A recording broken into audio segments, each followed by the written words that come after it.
नमस्कार, times of Swaraj में आप सबों का स्वागत है और मैं हूं संतोष सिंह। और आज हम टाइम्स ऑफ स्वराज में चर्चा कर रहे हैं कल बिहार में 5वें फेज में 5 लोकसभा चुनाव क्षेत्रों में चुनाव होना है। हालांकि ये पांचों क्षेत्र एनडीए का गढ़ रहा है, किसी न किसी रूप में 2014 से लगातार एनडीए के प्रत्याशी चुनाव जीतते आ रहे हैं। और इसमें एक महत्वपूर्ण सीट है मधुबनी, जहां पिछली बार बिहार के जो 39 सीटें पर एनडीए ने कब्जा जमाया था, उसमें सबसे ज्यादा 4.5 लाख से अधिक वोट से मधुबनी से बीजेपी के प्रत्याशी अशोक यादव ने चुनाव जीत दर्ज की थी। इसलिए इस बार सबकी नजर मधुबनी सीट पर है। और मधुबनी सीट पर जो चीजें आ रही हैं, जो खबर आ रही है, वो खबर ये है कि पहली बार वहां पे कॉमनल जो एक माहौल बनाया जाता था वो अभी तक नहीं बना है। मतलब ये एक अजीब तरह की स्थिति है। फातमी सामने लड़ रहा हो, मुसलमानों का फायर ब्रांड नेता है फातमी, सामने फातमी है, फिर भी कोई कॉमनल फीलिंग डेवलप नहीं हो रहा है। अशोक यादव के लिए यही सबसे बड़ी चुनौती है, क्योंकि अगर यादव और मुसलमान वहां एक साथ एकजुट होकर अगर वोट कर दिए तो हुकुमदेव नारायण यादव भले ही वहां से 5 बार सांसद रहे हो, लेकिन जीत हार की मार्जिन 50,000 से हमेशा नीचे रहा है। जबरदस्त टसल रहा है। पिछली बार को छोड़ दे 4.5 लाख। इस बार सबकी नजर मधुबनी पर रहेगी। और सबसे हैरत करने वाली बात है कि प्रधानमंत्री मोदी, अमित शाह, योगी सभी लोग आए, इसके बावजूद भी वो फीलिंग डेवलप नहीं हो पाया। और अब इसका असर कितना पड़ेगा ये तो अब 4 जून को ही पता चलेगा। लेकिन कहीं न कहीं इस बार के चुनाव में बहुत सारी चीजें बदलती हुई दिख रही है।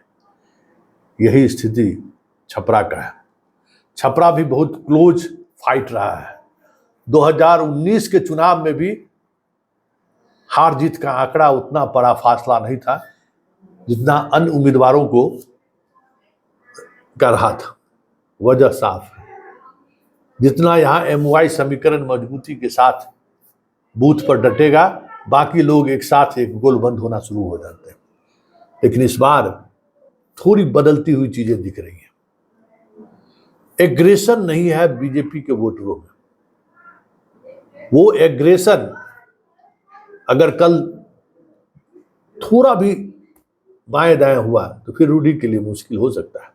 इसलिए सब कुछ निर्भर करेगा कि कल कितने एग्रेसिव पोल एंटी लालू परिवार को लेकर जो एक चीजें चलती आ रही हैं वर्षों से छपरा कॉन्स्टिट्यूंसी में, वो कल कितना प्रभावी होता है उसी पर निर्भर करेगा। लेकिन सबसे इतर जो सबसे महत्वपूर्ण चुनाव क्षेत्र है वो सीतामढ़ी है।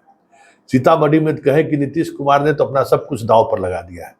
इतिहास बदल जाएगा अगर देवेश चंद्र ठाकुर अगर चुनाव जीत गए तो।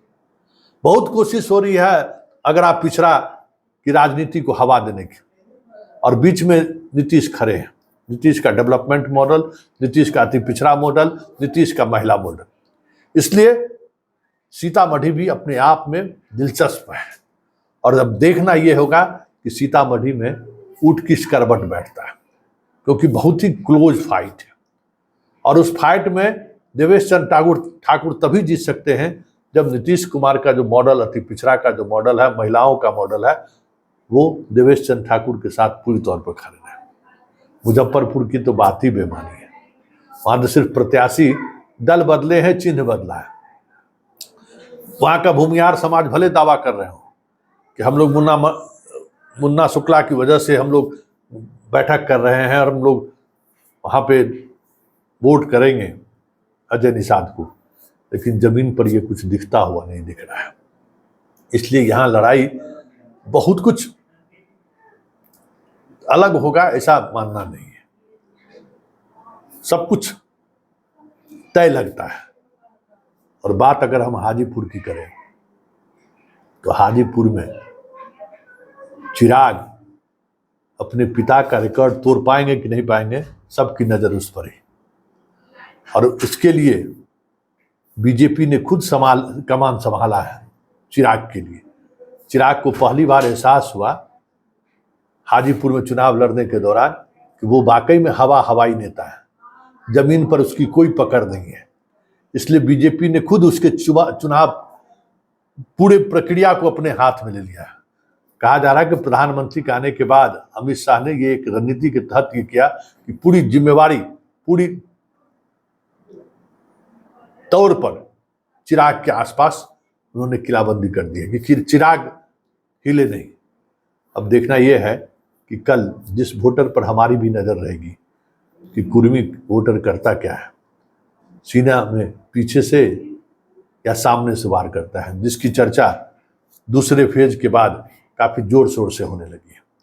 चलिए, कल सब कुछ वोटिंग प्रतिशत पर निर्भर करेगा और किस अंदाज में वोट करते हैं इस पर निर्भर करेगा। लेकिन इतना तय है कि ये 5-0 नहीं रहेगा। परिणाम अगर बदला तो बहुत सारी चीजें आपको बदलती हुई 4 जून को दिखाई दे तो कोई बड़ी बात नहीं होगी। लेकिन सामान्य तौर पर 5 का 5 सीट एनडीए की झोली में है, ये दिखता हुआ नजर ही नहीं आ रहा है।